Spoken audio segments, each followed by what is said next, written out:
Hey guys, welcome to the Updike Family Homestead. Today we are transplanting our indoor seedlings into bigger pots. This is our Lilybet. Say hi. Say hi, Lilybet. She came from our Chloe. But we're excited to share with you just how we do this, so stay tuned and we will get going. Hey y'all, we are the Updike family located in the mountains of Tennessee.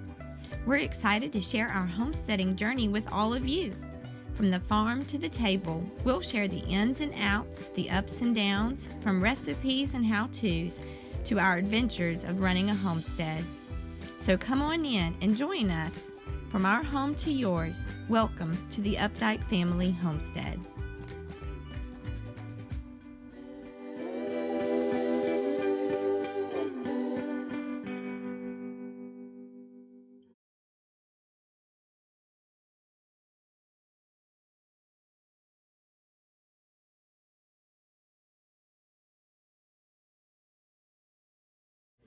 All right, so the first step that you have to do when you're transplanting your indoor seedlings is to mix up your soil mixture, I guess. And so James and I actually found at a thrift store, which is super cool. If you've seen our eBay video where we go thrift store shopping and find all kinds of cool things, I'll show a picture here of the organic, I guess it's kind of like a peat moss. Anyway, you add water to it, it expands, and then you add in the soil to put into the bigger pots for your seedlings. So this is what it looks like. This is a huge tub. I say tub, it's a tote, but it's pretty big, if you can see that. I hope you can. Beautiful looking dirt. We basically soaked the peat moss cube, because that's really what it was. It was like a big cube of peat moss. Anyway, we soaked that almost all day. And then I ended up coming in with some of my tools, my gardening tools, and kind of breaking it up and added more and more water, and it just kept expanding. And then we added 2 medium-sized bags of Miracle-Gro garden soil. And the reason I'm choosing garden soil is because in a few weeks, these plants, sorry, that's my dishwasher. These plants are going to be going out in the garden here pretty soon. So typically in the state of Tennessee, well, in our zone, which is 6B, they say you shouldn't put your plants out until May 15th. Right, honey? April 15th. April 15th. Last year we waited till May, but that was because it was a little bit colder. But these will go out in April because we're not seeing any signs of any more frost coming in, and hopefully, as far as I can tell, you know, we read the Farmer's Almanac and we just kind of watch the weather. We're not going to be getting any more frost or freezing, below temperature type of weather. So anyway, we're going to go ahead and get started.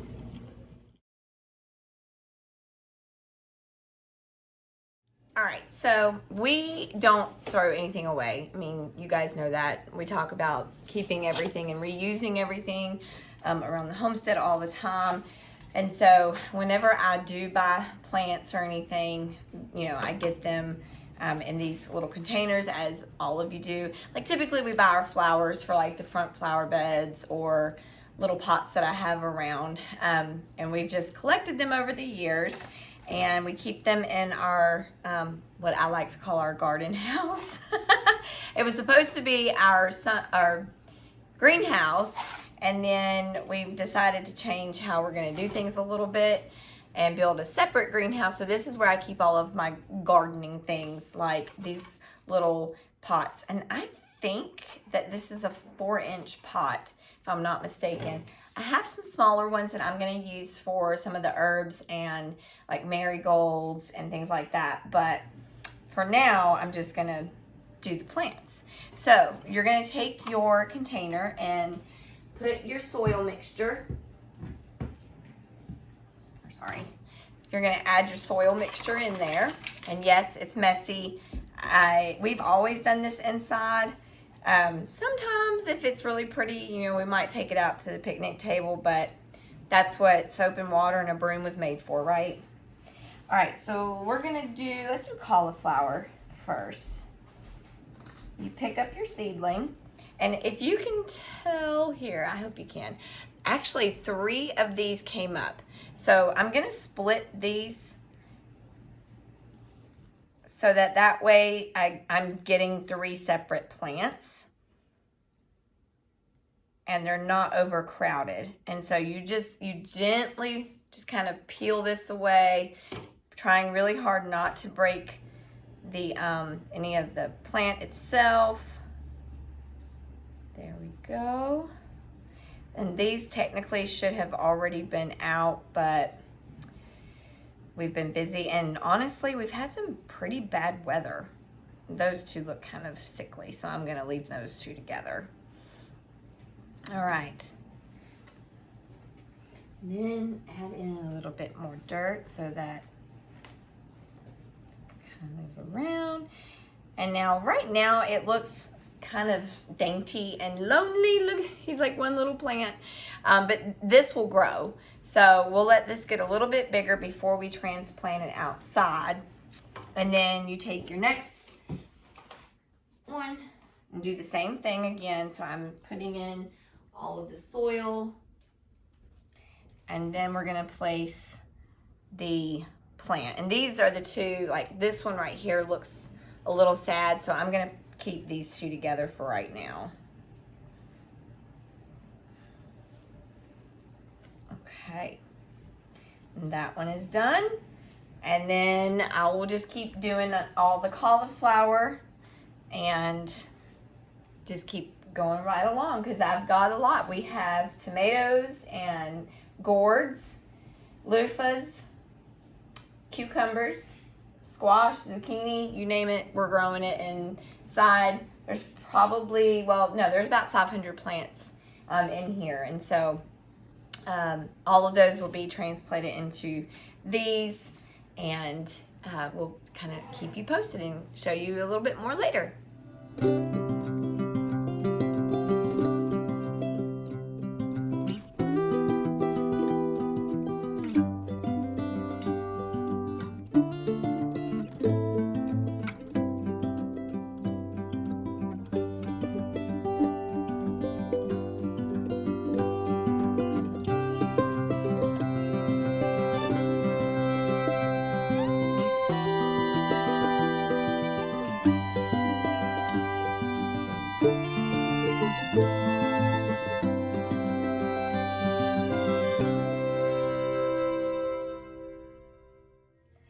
All right, so I have emptied out our first tray, or transplanted our first tray. So this was completely full with broccoli, cauliflower, cabbage, and Brussels sprouts. Now here's what's really cool, because you know, occasionally you're gonna accidentally drop in an extra seed or 2, and sometimes like the seeds just don't take it all. So like this one was completely empty, there's nothing in there. I'm gonna reuse that for some different seeds that I'm going to be planting later on. But after kind of separating out the plant, so this is our cauliflower, this section right here, we planted 10 cells of cauliflower, and we ended up with 1, 2, 3, 4, 5, 6, 7, 8, 9, 10, 11, 12, 13. We planted 10, we got 13. And then the same thing happened with the cabbage. We planted 8 cabbage cells, and ended up with, let's see, that's 8, 9, 10, 11, 12, 13 again. Brussels sprouts, we planted 6, and I think we got 8. And then the broccoli, we planted 12, and we only ended up with 10 of those, which that's okay. 10 broccoli plants is more than enough broccoli for our family. We're gonna be able to have it fresh or in a salad. We can steam it, we can put it in the freezer. I've never canned broccoli. Don't think I'm going to. I just, frozen broccoli is just fine with us. But this is a lot. So that's the great thing about starting seeds indoors, because it just multiplies. And we are so grateful. So anyway, that's the gist of our cabbages through broccoli. So that's our cauliflower, cabbage, Brussels sprouts, and broccoli. That's that whole entire tray. I think there were 4, and then 1, 2, 3, 4, 5, 6, 7, 8, 9, 36 cells in that one. So 36 plants, we ended up with that many. That's a lot. Because this is 1, 2, 3, 4, 5, 6, 7, 8, 9, 10, 11. That's 44. Started off with 36. We ended up with 44. And then when it comes time to putting the plants out into the garden, we'll see how many we have. Because sometimes it just happens and you might lose 1 or 2. But these all look great. I have like this one right here looks a little sickly, but I went ahead and planted him anyway, thinking, fingers crossed, maybe he'll perk back up. But we'll see. We'll see how it goes.